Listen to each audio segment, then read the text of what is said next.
Premier League score predictions, game week 28. Tears for Piers, he's finally been fired and we're rejoicing this week.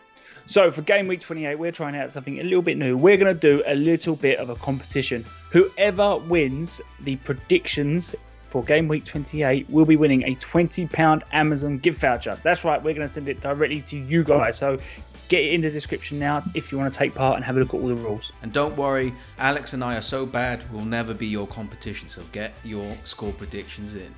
So, who won last week's supporter predictions? Up on the screen now is the scores from everyone from last week. I can confirm to you that it was a joint first place. Both S and Cole both scored 7 points and got one perfect score each. Therefore, it is a draw. But well done, both of you. So, first game up is a return to Friday night football, and it is Newcastle United versus Aston Villa. And for Newcastle, they haven't won in 4 now. And they have to be really, really careful because, you know, that performance against West Brom in that 0-0 draw, it wasn't great. They'd definitely be the happier of the two. I think West Brom created the better chances. But for Newcastle, I suppose, if you think about the EastEnders episode that happened before that, you know, they'd be quite happy with the point. But they have to be careful because they are slowly but surely sinking themselves into a relegation battle here. Yeah, I really thought Newcastle were going to lose that one considering the histrionics that was going on in the training ground, but they're only 1 point ahead of Fulham. They have a game in hand, but they are falling into the relegation battle right now. Yeah, 100%. It's like Ralph from The Simpsons going down the trash can. That is what Newcastle are currently doing. And for Aston Villa, what's quite weird is you could probably take what I said about Newcastle and probably apply it to Aston Villa a little bit. They've been a little bit inconsistent recently, although we have to highlight that they are missing their main man with Jack Grealish. And again, in their last game, they had a 0-0. That was against Wolves. And in that game, they'll probably be the happier of the two to walk away with just a single point. But maybe that's been a bit harsh to Aston Villa because you have to take into account they hit the woodwork twice. And that was Watkins. That's the 7th time he's hit the woodwork this season. 7. Score prediction. Who are you going to go with this one? It's got to be a 0-0, no? Aston Villa 2-1. I'm going 2-1 Newcastle. I'm going 2-1 Newcastle. Next up is Leeds versus Chelsea in a bit of an old school rivalry between these two back in the day. Leeds, I felt they were a bit unlucky against West Ham. They certainly caused West Ham a lot of problems throughout the game. And they had one of their players, the goal disallowed because one of the knees were offside. That's like super frustrating. And yeah, they gave away a cheap penalty, just a silly tackle by Luke Ayling in the box, brought down Jesse Lingard. And Jesse Lingard, you know, the goalkeeper did well to save it, but he was there to pounce on the goal. But it is the second goal that I'm really disappointed with. You know, Creswell crossed that in, and you know, all the West Ham players were basically free in the middle of the 6-yard box with no one contesting them. So and Dawson could have scored another one. So it's super frustrating for Leeds. They really need to get into some form. As for Chelsea fans, it's been quite a few weeks. It's been 27 game weeks, but you can finally bust that. Kai Havertz nut. He is coming. He scored. Could have scored another one, and he got an assist for a penalty. And yeah, Chelsea fans, along with that unbeaten run, can finally have a proper smile on their face. They're in the top 4. They're doing well, and Chelsea look pretty damn mean at the moment. That's 2 weeks in a row you've made something to do with football sexual. Can we stop? Depends what team happens like that sexual team. I just don't know. They're going to come up. Okay, I'm going to stop you there. Score predictions. I'm going Chelsea with this one. I can't see past them. I'm going 2-0 Chelsea. Yeah, I'm going 3-1 Chelsea. So next up is Crystal Palace versus West Brom, and that's 3 in a row now without a win for Crystal Palace, and it's a shame really because, you know, that first half against Tottenham, you know, they didn't play too badly. I'd say that was probably the Roy Hodgson A plan, but Chris Coleman, who was commentating on the game, he probably summed up the frustration of the Palace fans very well, and he said that if Roy Hodgson's plan B is to do plan A harder, and I think that probably summed up a lot of frustrations for the Palace fans. And yeah, they come out in the second half. They tried to do something similar, and it just didn't work. Tottenham had too much quality for them. But you know, they're not in trouble or anything. But you know, you don't want to be on this like kind of round of bad form. So they do want to kind of try and kick on and hopefully get a win against West Brom. For West Brom, look, the results have been inconsistent. I think that no one can disagree with that. But the performances I'd say the performances have been, they've been okay. They've not been too bad at all.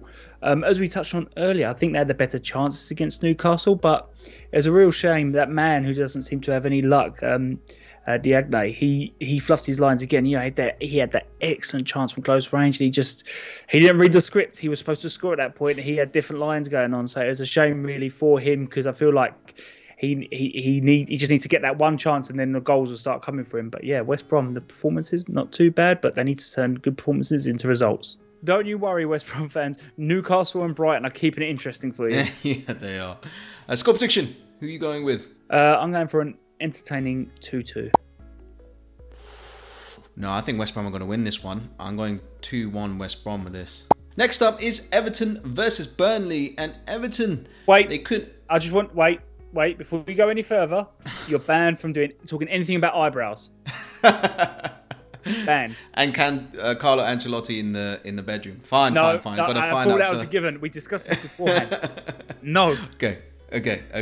The other eyebrow? Okay, fine. Everton. Wow. They couldn't make it 4 wins in a row. They come against a very strong team in Chelsea right now, who look like they mean real business.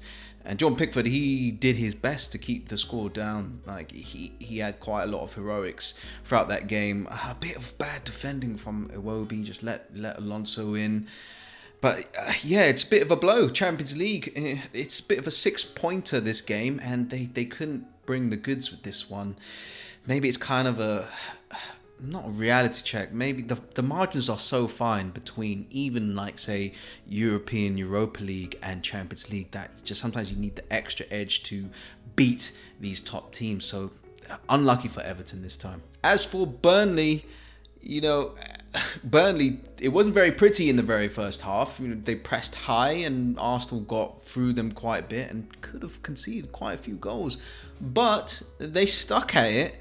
And they know Arsenal have got a mistake in them, and they got rewarded by that high press by Xhaka doing the craziest. No other player can do that in the Premier League except for him, and he did it. But Burnley in the second half, they were well up for it, and forced a very good save by Leno to almost score the second goal, but it wasn't meant to be.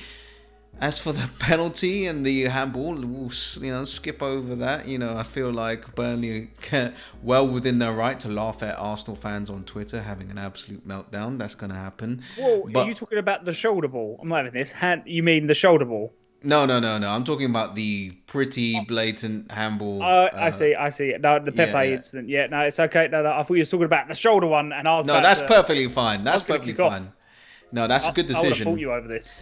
But that one, pretty lucky with that one. But I think every fan, although they can laugh at someone else's VAR decision, they kind of have to laugh a bit quiet because they're scared that it's going to come back and bite them soon in the arse. Bite them on the Vars. Yeah, right on the Vars.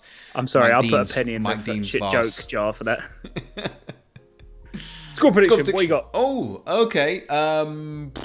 I'm going Everton. I'm hoping that they can bounce back, and I'm going 2-1 Everton here. Everton have been one of those sides, I feel, where whatever kind of form they're in, they hold it for a little while. So I'm going to take that Chelsea loss, and I'm going to say maybe a 0-0. Next up is Fulham versus Manchester City, and Fulham. I seem to have forgotten what their last result was. Wasn't a big one at all, if I remember correctly. Should have won. Do you remember what it was, Gary? Yeah, they beat some, championship fodder on the weekend, didn't they? And now half of Liverpool hate you. No, Fulham had that famous 1-0 victory over Liverpool. I know Liverpool have been a bit off form at home, but I don't care. And neither will Fulham fans. That is still a massive, massive win for them. It was a superb victory. And especially when you take into account how well they played in the last game against Tottenham. They are quite unfortunate with that ridiculous handball decision. That they didn't get anything from that game. So I feel like they could have just kind of been down and out after that result. But no, they went to Liverpool. They defended brilliantly. They attacked them well. And it was overall an excellent performance by them. Excellent defending as well, I thought, by Fulham. You're really shutting Liverpool out, not giving them any space, really. And for Manchester City, The Southampton game has just finished, and I think it's fair to say they took their frustrations out on Southampton because that finished 5-2. And in the last game, that will hurt them, that 2-0 loss to United, especially when you consider the run they was on. Of all the teams to lose to, the one team that you would not want to lose to would be Manchester United, but that's exactly what they did. And that is in the last 4 Premier League meetings between the two Manchester sides. Pep hasn't won in the last 4. At home as well. They struggle at home against Man United. That makes no sense. So I'm starting to ask the question, what does Ollie have on Pep for Pep to say, you know what, I'm going to keep giving you points? What does he have? He has many nudie pictures. Yeah, nudie pictures of Pep. I don't know. Maybe Fat Football Manager Pep. He's got all those pictures. We really have to stop dragging Pep's name through the mud. One of the best managers of our generation. Yeah, I love him, but they're so good. They're indestructible. But it's kind of crazy. They seem so indestructible. And you even had Bruno Fernandes, who wasn't like a big game player, and he sort of turned up. So, yeah, tough loss. What's your prediction for this one? I am going for more revenge. Man City revenge. And I'm going 4-1 Man City. I'm taking into account how well Fulham have played. So I'm going 2-1 City. Okay. It still is going to be City, probably. Sorry, Fulham fans, but the City are that good. Southampton versus Brighton, and Southampton, what a damn goal by Shea Adams! He smashed that into the top left corner. It's one of those is nice layoff, and it just bounced nicely. And once you get that contact on that, goalkeeper's never ever going to save that in a million years. And I think that's pretty much a goal of the season contender with that goal. And that win was really important for Southampton. Takes a bit of the heat off Ralph Hasenhüttl, and they need a couple more wins before I feel like Southampton fans will feel okay with the season. But that was a super important win. And they have that player Teller. I don't know who this player is. How much more pace do Southampton need up front? Because they got Shea Adams, they got Walcott, they got Danny Ings, and now they got this fella. It's quite scary, that front line. Brighton. Heartbreak after heartbreak after heartbreak. You know what? Let me put in a call to Boris Johnson. Let's get Brighton opened up. Let's open the bars. Let's open the clubs in Brighton, because we all need it, but I feel like Brighton fans really, really need it this after the run that they've been through. And yeah, that was crazy to have lost that essentially right at the last second. And Sanchez, he's been doing so well recently, but he absolutely flapped to that, and Amati came in and just tapped it in with his head, and it's so frustrating. I felt like if Lallana got that second goal, we flicked it and it hit the post, Brighton will probably home and dry. But if you keep it at 1-0, it always gives the opponent a chance of a way in, and that's just so heartbreaking once again. Score predictions, Gary. -1. No, I really don't know. These two such underperforming teams. I'm going 1-1 with this one. I'm putting my heart out there again. 1-0 Brighton. Let's do this. Come on. Prepared to be heartbroken as well. Next up is Leicester City versus Sheffield United. And I think, Gary, you recapped that game probably quite well. I'd say neither teams, neither Brighton or Leicester City, there wasn't an abundance of quality, but in the end it was the mistakes which kind of led Leicester City to the 3 points. And they'll be hoping, with all the injuries they've got, and to be fair, Brighton did have injuries as well, but with those mounting injuries for City, we listed them all last time. We're not going to go through that again, but really, being in the Champions League spots, really hoping they can keep hold of those spots with all the injuries mounting up.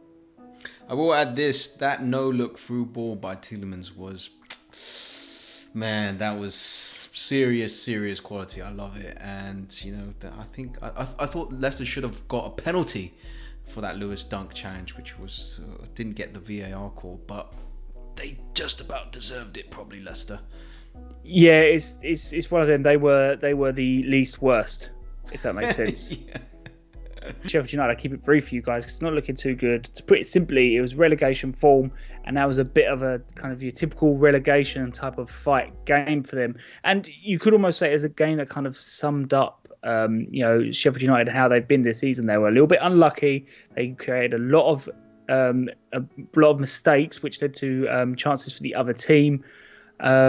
It's just kind of your standard what we've seen from Sheffield United this season, which is a real shame because when you consider where they were last season and the fact that they're probably going to go down, I think they will be missed. Yeah, score predictions. Can you see past Sheffield United loss here? I mean, they do have a surprise up their sleeve, but I'm going to play the odds with this one and go 3-1 Leicester. 3-1. I'm potentially going 4-0 Leicester with this one. I think Sheffield United may have packed it in. Next up, it is the North London derby. Me and Alex, we look forward to this game every season with fear, trepidation, throwing up in the bathroom. So this is going to be a big game. But Arsenal, absolute meltdown once again. Masters of their own cock-ups. And, Burnley actually pressed high. We actually didn't have to beat a low block and we fucked it up. We should have scored 2 or 3 and then Burnley pressed high and Xhaka did the most ridiculous thing I've seen. Like if you're a midfielder in the Premier League, you should be able to, either turn a defender or pass it first time. So I think he was at fault. But I don't want to waste too much breath on him. I'm going to go to the penalty incident. The penalty incident was absolutely ridiculous. How on earth is that not a penalty? I'm not talking about the one with the shoulder. That was correctly called. But how can you not... The player has the advantage in going past the play. He just basically stuck his hand out and that's a penalty all day long. As for Tottenham, the absolute scum of the world... with an egotistical maniac in Mourinho, I can't remember what happened in their last game or any other game. They're just the scum of the earth, trolls under the bridge, and they come to ruin the party all the time. They're one of those people who go to a party, sneak all the alcohol, and just leave. Bear with me 1 second. I'm just looking for Arsenal. They're down there somewhere. We're only marginally more shit than you. But you are marginally more shit. That's what I want you to remember when you go to sleep at night. I want you to be thinking about that as shit as we are, as egotistical as Mourinho is, and as much as you hate everything about our club, they are above you. You have to lift your chin up to look at them. That's exactly the look you have to do. Whereas me, when I want to see what Arsenal are doing, it's this. I do the same thing when I want to look at my penis. That is exactly what I do when I have to look at Arsenal. Still can't see it. You have to do roly-polies, unfortunately. I have to lift my legs up. Yeah, it's a massive game. This is what makes the season for both teams. Really, haven't got that much to play for, these two teams, other than Europa League. So, before we do score predictions, before this result happens, just a quick, I'm interested to see your view. Can Arsenal catch Tottenham? Will they? Not can they, because they can, but will they? They can, but it's in I've given up on the league for a long time, as in qualifying for Europe through the league. So I'm like, I can't believe I'm actually looking forward to Europa League games, but that's how bad it is at the moment. Okay, well dodged that question. Score prediction. 7-0 Arsenal. I'm going 2-1 Tottenham. Next up is Manchester United versus West Ham. And, I mean, there it is, United fans, right? There it is. That is exactly what they wanted. And they would have licked the plate afterwards. That was, penalty as well. Just to rub it in everyone else's face as well. That's just funny. I do see United fans, they get upset sometimes that they just call Penandes, and he's they say all this stuff about United, they can't do it against the top six. But I feel like whatever was said after that game, they just did not care. There was just that false field there because they had done what they wanted to do, which was end Manchester City's win run. And they didn't just end it, they fucking pummeled it with a 2-0 loss. Yeah, they could have just snuck in a draw and been really petty, but no, a 2-0 loss they gave Manchester City. So they'll be so happy with that one. And for West Ham, they got that 2-0 win over Leeds. It was a little bit of a weird game. Leeds had chances. West Ham did give them a few chances. But the most important thing is West Ham took their chances. And that win was really important for West Ham. And I will tell you why. It's because 2 games ago, they played Manchester City, which is, it's just a throwaway game. It's just one of them games. You're going to try your best, but 9 times out of 10, you are going to lose that game. They played Leeds, which we just spoke about. And their next 2 games are Manchester United and Arsenal. So this really is them getting their kind of Champions League qualification test right now. Can they stay there? And I think they're halfway through that. They lost to Manchester City. Fine, most teams do. But they've beaten Leeds, and I think if they can get points against Manchester United and Arsenal, that is their, let's say their Champions League passport penciled in. Yeah, I'm going with score predictions. Man United are such a weird team that they will beat Man City, but they will just flunk it in the very next game. So I'm going West Ham 2-1. I agree. And, most seasons, West Ham are the opposite, where they will they'll lose to the Sheffield United, but then beat Manchester United. But that hasn't been West Ham this season. They've been not doing too well with the teams above them, but beating the teams below them. So I'm going 3-1 Manchester United. Finally, on Monday night is Wolves versus Liverpool. And Wolves, I've never seen a double miss that bad, ever. Which Cody, one are you talking about? The one where Cody slammed it against the post from 3 yards out, and then Saiss just ballooned it over the goal. I've never seen that. That's crazy. Let me tell you something. If that was a FIFA game, right, controllers would have got broken, televisions would have got broken, consoles would have been broken. There would have been an almighty crash and bang as that ball sailed over. Absolutely, just absolute rage quit territory. But they were lucky not to concede in the very first half. Aston Villa hit the woodwork twice, but Wolves had a couple great chances in the second half, and you're thinking how have they missed these chances? And they could have just nicked the points there and there. But frustrating draw for a derby. I'm glad you corrected your ignorance there, Gary. Not all claret and blue teams are the same. Tried to be teaching you this. It's the mindfuck. It's just the same kids can't handle it. As for Liverpool,